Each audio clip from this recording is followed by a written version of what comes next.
Hi, I'm Tylis, and welcome to Focus on Tomorrow. Today we have NORML's Ali and Naguib, and we're going to be talking about the legalization of marijuana. I just want to remind you that this is a call-in show. You can call us at 312-738-1060. So Ali, tell us what you do as Assistant Director. So Illinois NORML is the Illinois chapter of the National Organization for the Reform of Marijuana Laws, which it's a national organization that has been in existence for over 40 years, supporting cannabis policy reform and working to end the prohibition of cannabis. And there are chapters, state and local chapters, all over the country, including here in Illinois. And we focus on the state and local level and changing our laws with respect to cannabis, and hopefully eventually reaching our goal of allowing all adults the responsible use and access to this plant.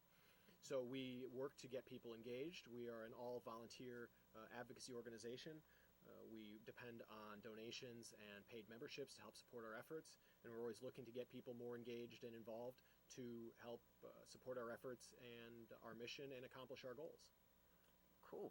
So what does NORML stand for? It's spelled N-O-R-M-L. Right. So it's the National Organization for the Reform of Marijuana Laws, and it stands for ending prohibition, bringing this plant back into its rightful place as a part of our culture, which it's been a part of our culture for hundreds of years, but it's been put aside by this prohibition, which is relatively recent in our country's history and certainly in our civilization's history. We've co-evolved with this plant for several thousand years, and we are looking to help end its prohibition, end the war on cannabis, and allowing adults to consume this responsibly for whatever purposes they see fit. Definitely. So before we get into things, it looks like we have a caller on the line. So, caller, what's your question? Great show, great topic. Congratulations, first off. Thanks for being on the show today. It's awesome. It was wonderful to see you guys. My question is NORML going to be working towards the complete delisting of cannabis and cannabis-related materials from any schedules at any governmental level? I mean, we should be treating it like tomatoes or peppers or, lettuce. Yeah, and National NORML definitely focuses on those federal efforts. As a state chapter, we focus primarily on state issues, state law, working with our legislature in Springfield to change our policies. But that's absolutely one of our goals, if not to reschedule to a lower schedule, then to ultimately deschedule, as you said, this plant, treating it as a typical agricultural product that is subject to certain regulations, just as other plants are subject to regulations, public health regulations, agricultural regulations, things of that nature, tax regulations, but that ultimately that this should be treated like any other plant. Right, that is grown, fully sentient beings on this planet. We should be able to have access to all of those resources without the law stepping in and telling us, no, you can't have that. An end to the nanny state. Go ahead, NORML. Love it. Thanks. Have a good day. Thanks for calling. So, you basically touched on the next question, like, why is the legalization of marijuana so important? This has been a really failed war on this plant. There's no doubt that cannabis and other drugs can have negative consequences, public health issues, personal health issues, societal issues. But treating public health issues as a criminal justice issue has simply failed. I don't support the draconian measures of the war on drugs. I wouldn't support them in any case. But if they were actually effective, it would be one thing if these laws actually worked. If we could get rid of drug addiction, if we could get rid of drug use, and all of the problems associated with it, simply by banning these drugs. But the reality is that it hasn't worked. We've tried this experiment for more than 40 years and more, and it's been a failure. We saw it fail with alcohol prohibition. We've seen it fail with drug prohibition. So we need a new approach, and that's what NORML stands for. Nice. So can you tell us about the campaigns you run and how things are moving in Springfield? Sure. So we support a wide range of policies, changes relating to cannabis, not just the ultimate legalization of this plant or re-legalization of this plant, but but we've also supported other important measures, including the medical cannabis program, including decriminalization measures, which would not completely remove penalties, but would at least reduce them for possession of this plant, as well as things relating to industrial hemp, which is biologically related to the psychoactive cousin, but are used in a much different way from the typical psychoactive cannabis plant. So we see industrial hemp as a $500 million industry or more. Nationally, hemp products are sold all over the country, but the production of that hemp is still illegal. So we support all of those efforts, really any effort that changes our policies in a positive way towards allowing us to use this plant again. So how supportive are our legislators in Springfield? That support continues to grow. When I started with this organization 5 years ago, we would get laughed at, we would get dismissed, it would be difficult to get meetings. And when we looked at the types of legislation that was being passed or even introduced, there were just as many measures that were backwards, regressive, increasing penalties for cannabis possession or use rather than improvements as we see them. Over the past few years, that's changed, and we've started to see that it's been much more common for the policies that are introduced, the bills that are introduced in the legislature, to be positive changes. This past spring session, there were over 30 bills relating to cannabis that were introduced. Only a few of them made it through the legislative process to get to the governor's desk, but the vast majority of those were what we would consider as Illinois NORML to be positive changes to our policy. So the conversation definitely continues to change and improve as time goes on, as more information gets out, as public opinion continues to shift, and as more people see the importance of this plant and changing the way that we view it. I think probably the best example I could give would be the difference between the 2013 session when we passed a medical cannabis bill and the 2014 session last spring when a bill was passed to provide children with epilepsy access to that medical program when they were not originally included in the bill that was passed. And to see the very same legislators who were vocally opposed to the original medical program get up and vocally support giving children with epilepsy medical cannabis was a major shift in less than 12 months. The very same people were changing their tune, and it was because of education, outreach from constituents, from parents, from patients, from a number of other concerned individuals, and just the much better coverage of this issue from major media outlets and other sources as time has gone on. Cool. So what do you think the misconception is to those non-supporters, those people against medical marijuana? There are a number of misconceptions. Some of them are what I would consider more ideological. They believe that this plant is harmful and dangerous, and that any use of it is necessarily bad and dangerous, and that the prohibition needs to be put in place because the alternative is chaos, that all of a sudden the rates of use would dramatically increase. The rates of access for minors would increase dramatically, when the reality is we see the opposite. If anything, we see the opposite when we look at states that have pushed these policies further forward than Illinois has pushed. So there are a lot of misconceptions. Some of them are more practical.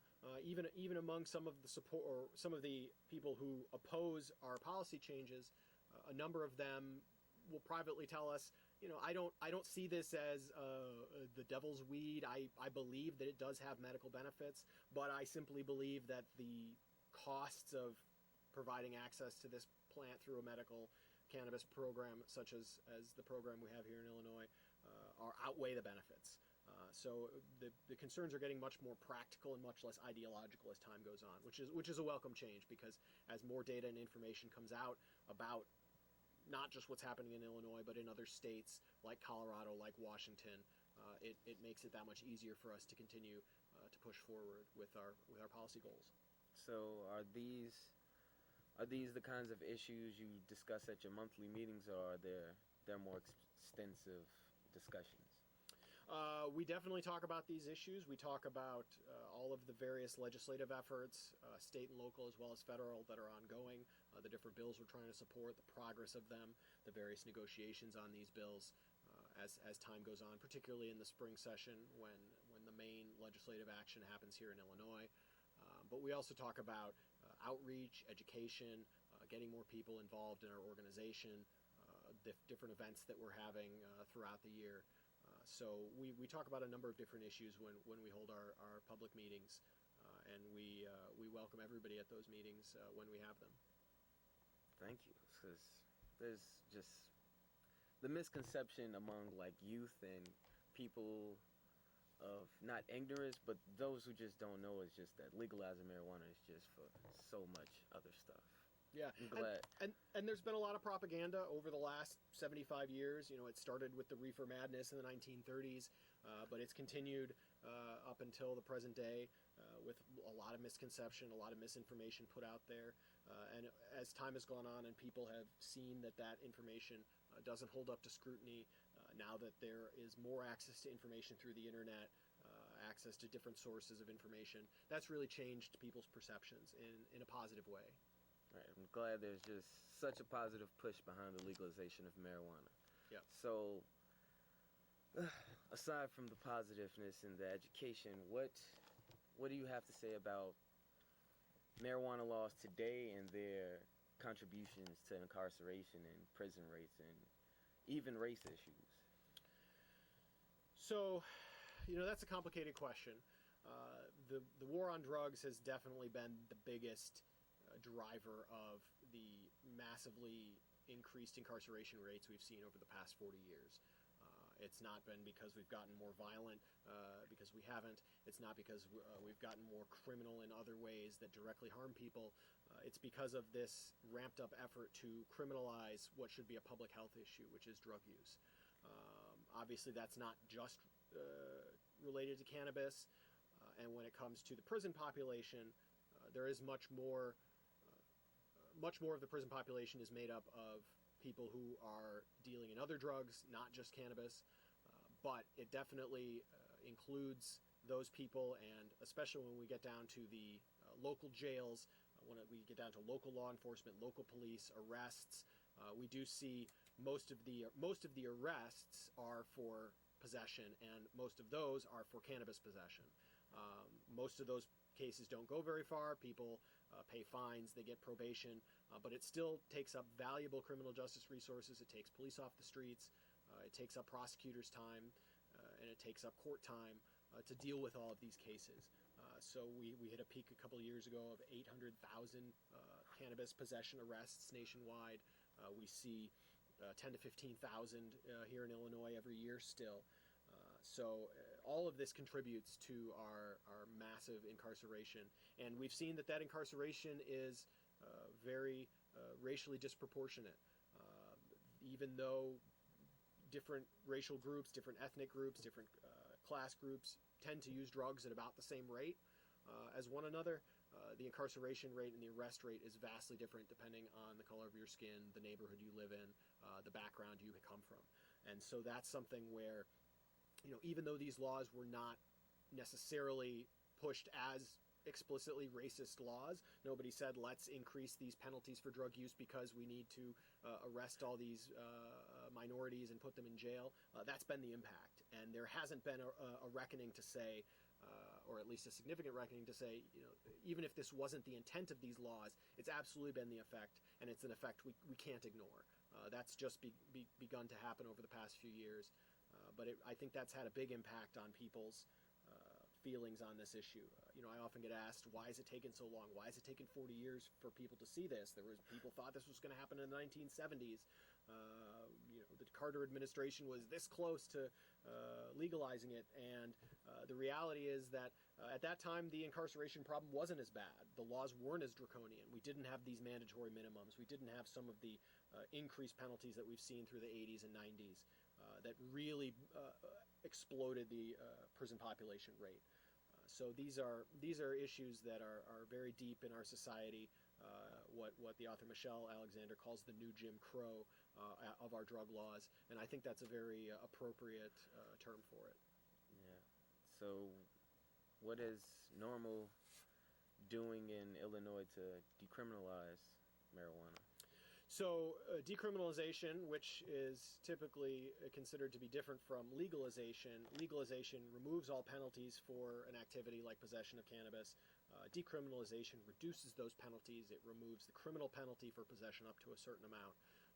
And we've been working for the past several years on local ordinances, including here in Chicago and in other municipalities, and as well on the state level. And finally this year, just this past spring, actually just a few weeks ago, we had a bill, House Bill 218, passed both chambers, the Illinois House and Senate, and is now currently sitting on Governor Rauner's desk. He has a little less than 60 days to decide what to do about it, whether he's going to sign it, veto it, or allow it to become law automatically if he takes no action.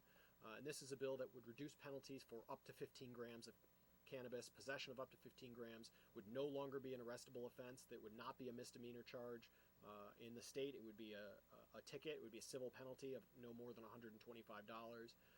And that would be a big change because it would remove that possibility of arrest for most people who are currently being arrested for cannabis possession.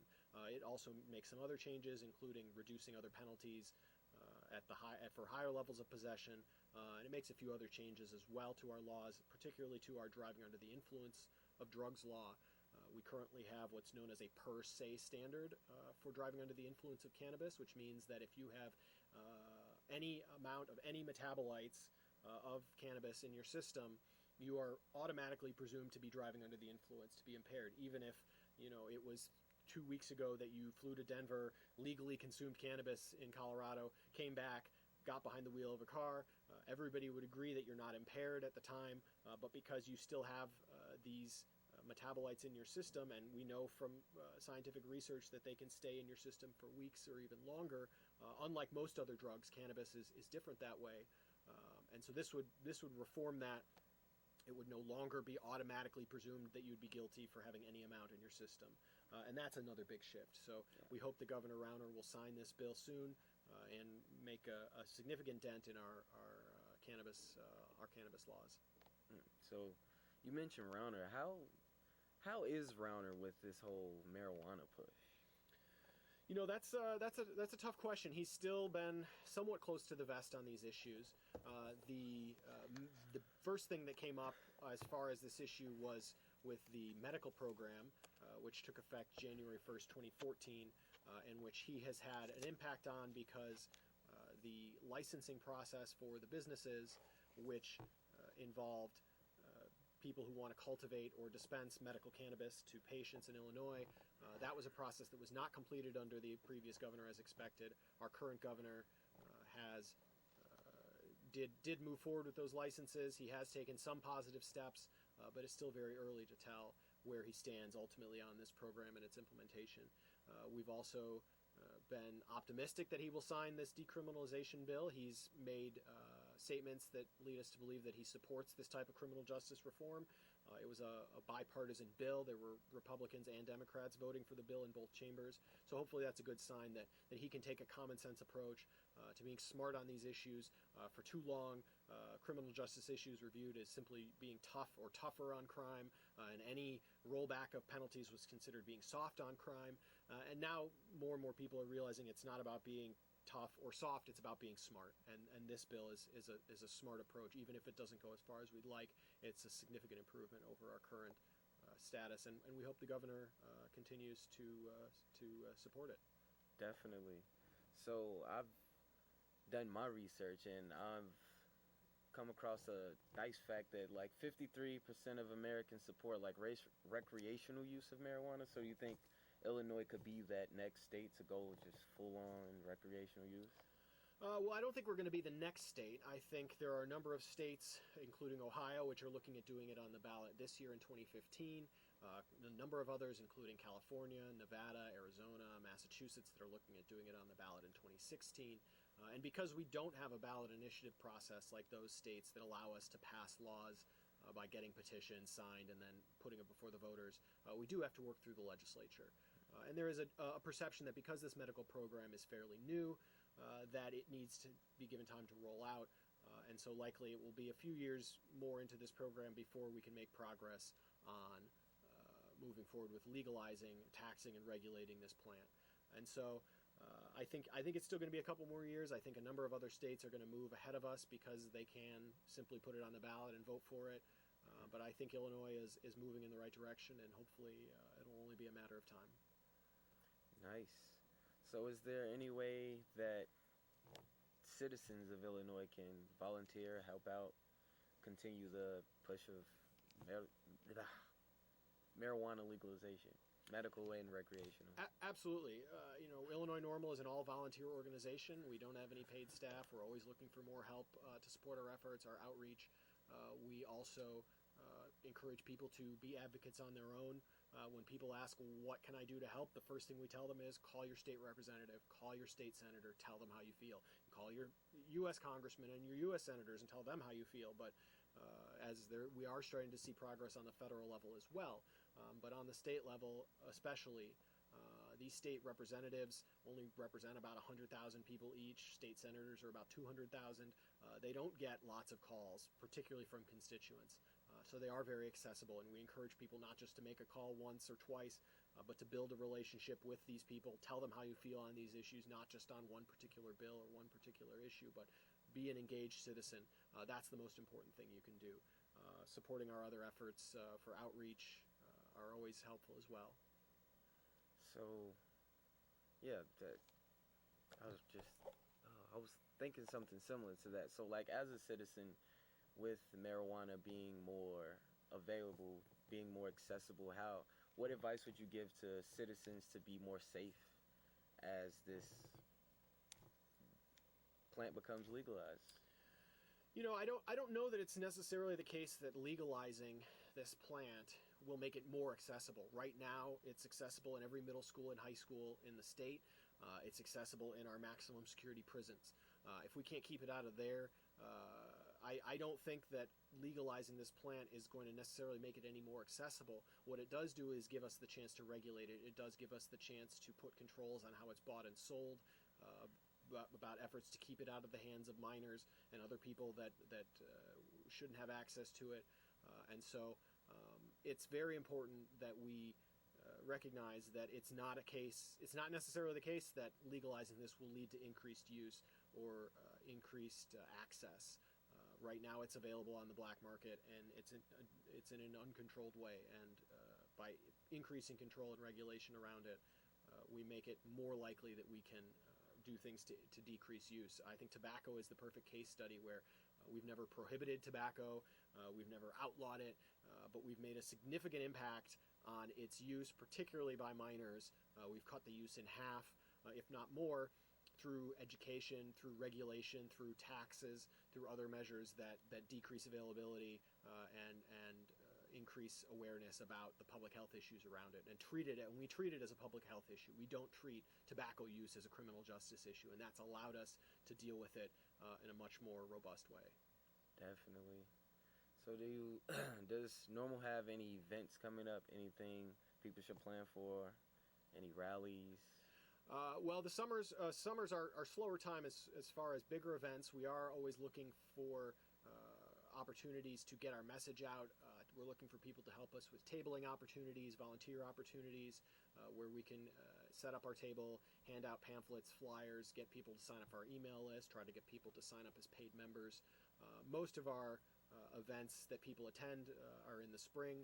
We hold once a month lobby days when the General Assembly is in session in Springfield, and we try to get people down to Springfield into the Capitol. We set up our table. We try to get them into the offices of elected officials to show our strength.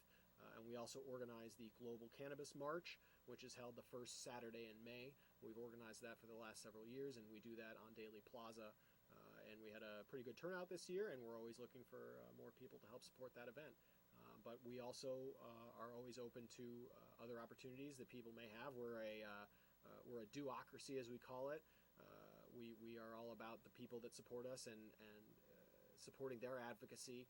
We're not a top-down organization where we dictate how people are going to be advocates. We try to encourage and support people's advocacy in any way we can. So if somebody has an idea of a way to get involved, checking out our website, Illinois NORML, that's Illinois, NORML.org, as well as our other online Facebook and other social media is a great way to learn more about what we're doing.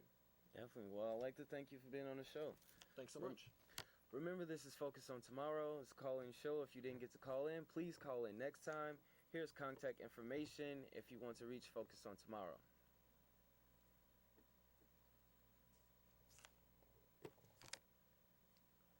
I just well, thanks for having me. I really appreciate being here. It's a great opportunity to be here and talk about these issues. And these are very important issues, and I hope people take them seriously and realize that a lot of effort still needs to be undertaken. When I first got involved, I thought that there was going to be an office in a high-rise with paid professional staff, and the reality is that we need a lot of help. We're all volunteers, and so anything we can do and any help we can get is always appreciated. All right. Well, that's our show.